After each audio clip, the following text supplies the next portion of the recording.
too, you won't soon forget. Yeah. All right.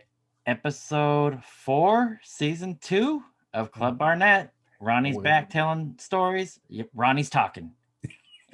So, What else do you need? yeah, and this one originated because I had recently come across an article about famous rock stars that were former or current record store employees, which is very cool. I've run into a few myself working at record stores, so we get to hear Ronnie telling some stories. When I asked about the record store that he worked at that was on the Sunset Strip, which actually wasn't on the Sunset Strip, but on Sunset Boulevard. But Ronnie tells some stories, and you might recognize some of the people that came into his buy counter when he starts telling some stories. It was a cast of characters, wasn't it? Right. Yeah. I can only imagine working there back in the day when having some of those people walk in and try and not be starstruck or awestruck by some of the folks. And then again, some of them, the way they were acting, a little embarrassing. So he's got some great stories there. Yeah. And then we end with another quick take. And this one's kind of cool because of the Hollywood Bowl story connection. And we'll leave it a surprise. Very good. All right. Enjoy. Yeah, so Ronnie, I wanted to mention that I recently came across an article that was listing huge, famous rock stars that had a past with working in record stores. And you were listed in this. And I wanted to know if you could share any record store stories, or I know you used to work at a record store on the Sunset Strip in Hollywood, and across the street there was a Jack in the Box, and I heard you might have some stories about that Jack in the Box or record store days. Jeff, this is like a whole separate book. Like I've worked in stores so long. I've got tons of stories. It was nice to be listed in that company with my brethren, if you will. That story you're talking about, it wasn't exactly the Sunset Strip. All right, it was on Sunset, but it was a little off the strip, and and it was off the strip enough where you get work in retail, you're gonna get some people to deal with that are not you don't want to deal with, right? So that store, I mean. We could say the name. It's Amoeba, and thank God I'll just say thank God we had a security staff there because they had their hands full a lot of times. We had people strip naked in the store. They had for a while they stopped doing this, but when people would be caught stealing, they'd put them in this back room and take Polaroids of them, waiting for the police to arrive, and they were like. At least 6 big volumes of just Polaroids of people. Wow. I think they had to stop doing that legally, but I'd be threatened on a daily basis. I'd work the buy counter there. For those who don't know, Amoeba is big, and there's actually a staff working, 4 or 5 people working the buy counter, just buying stuff all day long. People line up like the post office, and on those buy counter days for 7 hours of your workday, you're just saying next. And I actually used to prefer to zone out on the big buy when somebody would bring in so much stuff that it would take a couple of hours. I prefer to do that just as opposed to the little buys. But that said, I mean, us and the staff, we got to know your stuff because you don't know what you're getting thrown. You could be getting thrown a classical buy or a vintage jazz record buy or new promos or you're handing out cash. So there's people you're and in that part of the town with instant cash, you're standing between people and things they want to buy with instant cash. Sometimes on a daily basis, you get the same people over and over. And Wow. I won't name names here, but there are semi-famous people that would come in, and there was one person who he would park at that Jack in the Box across the street, and then send in his girlfriend, and this was like every day for a stretch. Literally sold every frame, poster, every bit of memorabilia. And this is like a big band. Mhm. And he didn't know, and she would call him with the offer to see if it was okay.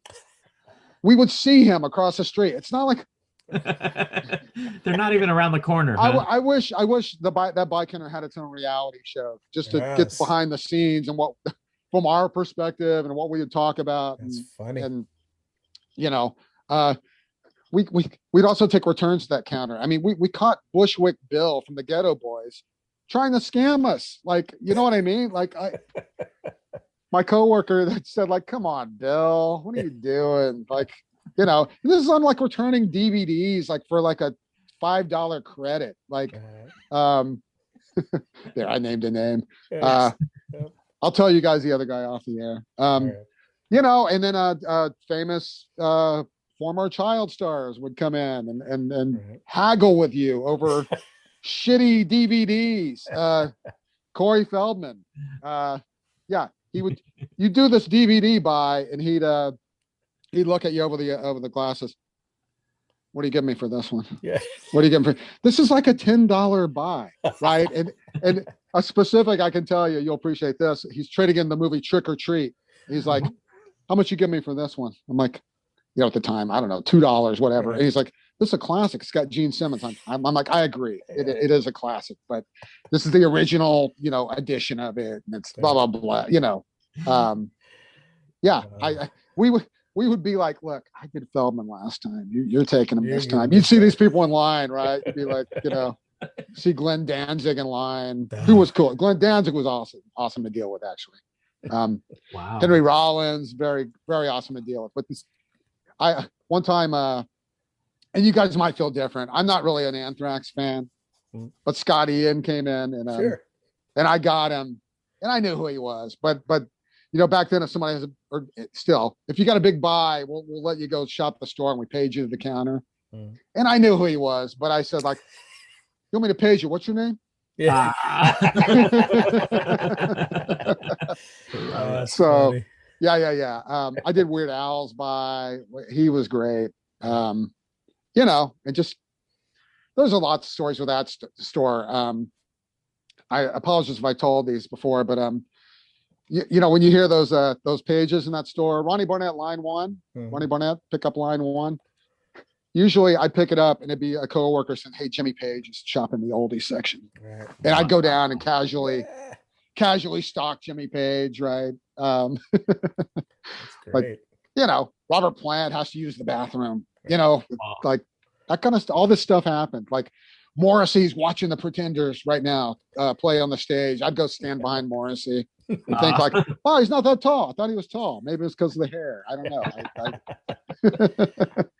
So Kareem Abdul Jabbar would come in every Saturday and shop. And I'm 6'3", so there's not a lot of. It doesn't happen that often where I'm looking up at somebody. It doesn't happen often enough. But I mean, tell you what, that guy, huge. He's a little bit taller than Morrissey. A little taller than Morrissey, and I actually approached him once. He was not. He didn't want to talk to me, but I talked to him. You know. One time I was really excited because Nick Jonas from the Jonas Brothers was in the store. This is early Jonas Brothers, and I was like, I was a fan at the time. I was like, these guys are a pop band. They have good songs. Nice. It hadn't stuck with me, you guys, but yeah, no, that store, you know, whoever, Sam Jackson would come in. I mean, you know, one time I was coming back from lunch, and I opened the front door for a girl that was going in. She goes in, and right then Quentin Tarantino sneaks in. Sweet. Doesn't say thanks. Yeah, just what a fucking asshole. Yeah. Fuck you, Tarantino. Right. Yeah. So yeah, that store. There's tons of store, and then you know, people fucking each other and fucking in elevators, and you know. I mean, besides you, who else was doing that? Yeah. Exactly. Yeah. Right. Doing blow, and then you'd hear about like the day after Guided by Voices played there, that like the person who cleaned up is like, every bodily Fluid. fluid was found in that room.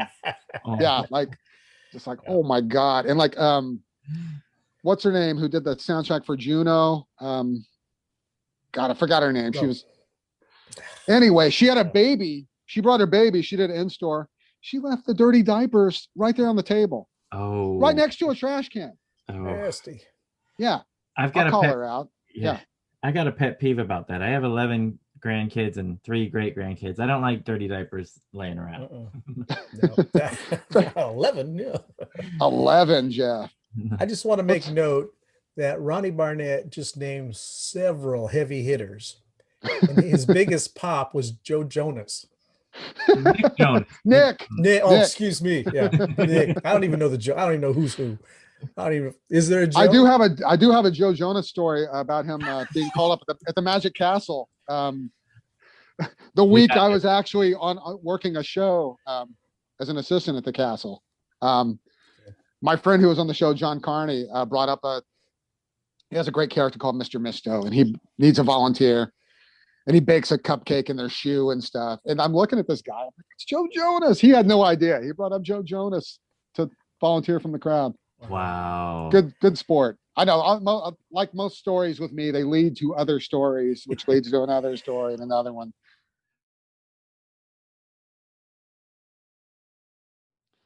Elvis Costello, major Elvis Costello fan. I have been for a long time. And look, Elvis Costello's been making records for almost 50 years, 45 years at this point. So yeah, there's gonna be some peaks and valleys. And yeah, I still buy any Elvis Costello record there is. But I gotta say, when Elvis Costello, in the wake of Kim's death, the celebrity endorsements, and Elvis Costello was a huge one. Elvis Costello praising Kim's songwriting, that would have Kim would have been speechless, and that doesn't happen very often.